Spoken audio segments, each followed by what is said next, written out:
TV event coverage presented by SCT Performance.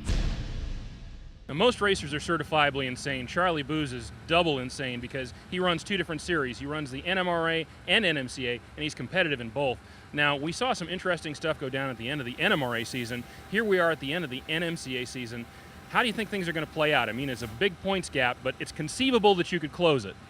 Well, Paul, first of all, it's good to see you again.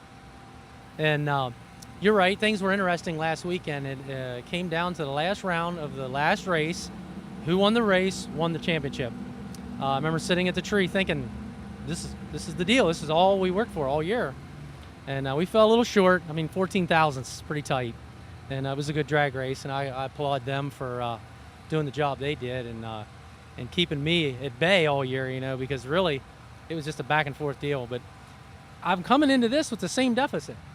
The same things have to happen, but I'm in a little more different mindset this weekend. The pressure's kind of off myself. Kind of whatever happens here, happens here. I'm just here to have fun. I've got my wife and my daughter with me. They haven't been to a race since she's been born, basically. The car runs good. I make it to the final. We'll see where the points shake out after that. I'd just really like to come away with a win, end the season on a really strong note. That's really what makes it possible to make up that difference. How do you feel about the eliminations points being worth so much in this race?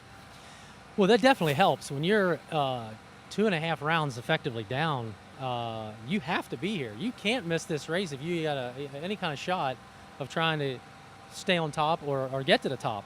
It's interesting that they do that, but it definitely makes for an interesting season come down to it.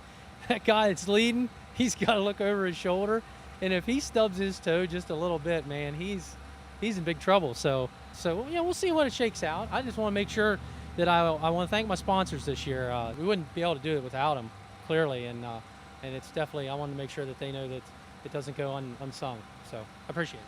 Well, I was going to say, you got a lot of people in your camp. You get anybody else helping you out, you're not going to be able to see out the back window at all. So, and it's great that we're coming down to the last race. Every pass is going to count, so we're going to be keeping it right here all weekend long. We'll see how it all shakes out.